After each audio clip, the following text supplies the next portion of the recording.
Hello everybody, this is Gareth Cahoon Speaks back here with another video for you.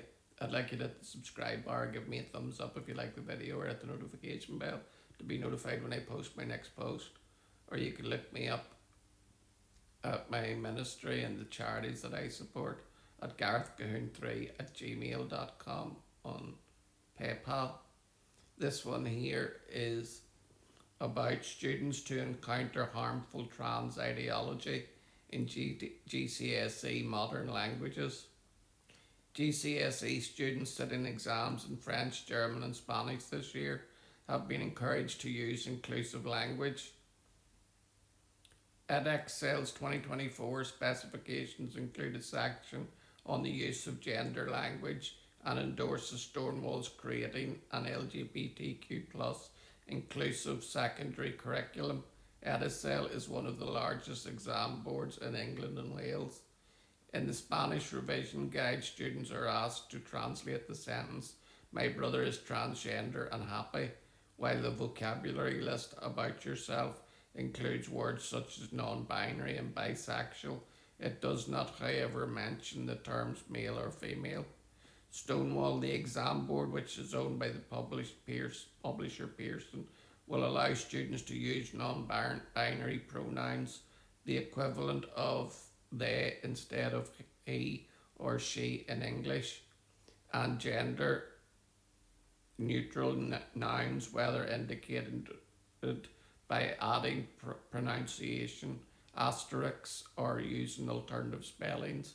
In Edexcel's 2021 video on gender diversity and inclusion in languages, a language subject advisor tells teachers to take a look at the Pearson Stonewall Inclusive Curriculum Guide for secondary schools.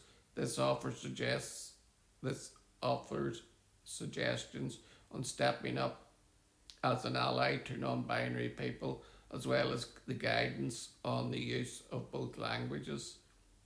Writing in the guide's foreword, Pearson's president of English language learning, Sharon Haig, emphasised that Pearson is proud to sponsor this Stonewall guide and it is important to go further than ensuring there is no anti-LGBT language in schools.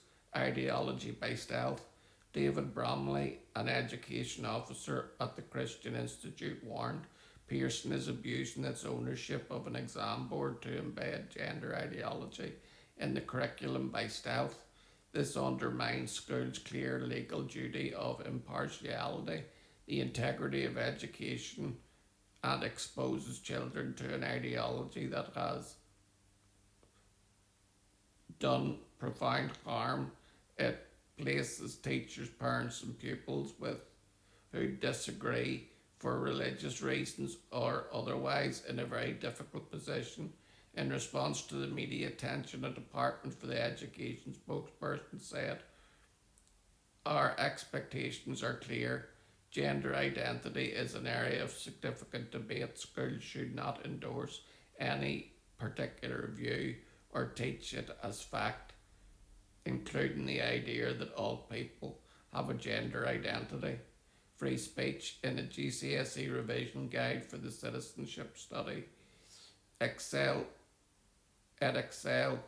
also claims that gender can change individual identity. For example, an individual born in one gender might choose to change to another gender with changes in appearance, clothing and practical aspects such as which public toilets they use.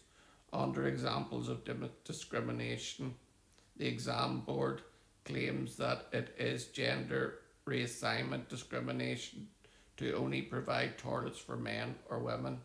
Freedom of speech, it states, may be misused to promote extremist views, and citizens have a responsibility not to offend. But the founder and General Secretary of Free Speech Union, Lord Young of Action, told the Daily Telegraph, this revision guide is encouraging children to cancel their classmates for saying something they find offensive. It's whipping up cancel culture in schools. He quoted Lord Justice Sedley's famous remark, Free speech includes not only the inoffensive but the irritating, the conscientious, the eccentric, the heretical, the unwelcomed, and the provocative, provided it does not tend to promote violence. Freedom only to speak inoffensively is not worth having. That's exactly right. As a little woman from Reform says, I need to be offended. I am offended 10 times a day, but that doesn't mean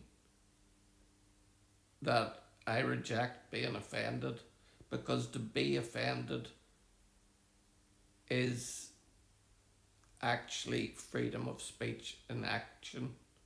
We are allowed to offend because it's freedom of speech. And putting barriers on freedom of speech, especially putting this transgender ideology into our children's GCSEs, is, in my view, a criminal act and should be stopped immediately. If I had a child doing GCSE language, I would be asking to see the exam paper before I allowed my child to continue with the exam, because this is nothing only indoctrination of an anti-biblical worldview that Christians should have no part of, or our children should not be duped into believing something that is false, and not only false, but would absolutely wreck their little tiny minds and bodies if they were to go on the hormones that these nutters put into our children whenever they say that they're not content in their own bodies, which is actually a mental illness, not transgender. Shalom, Maranatha, and Hallelujah.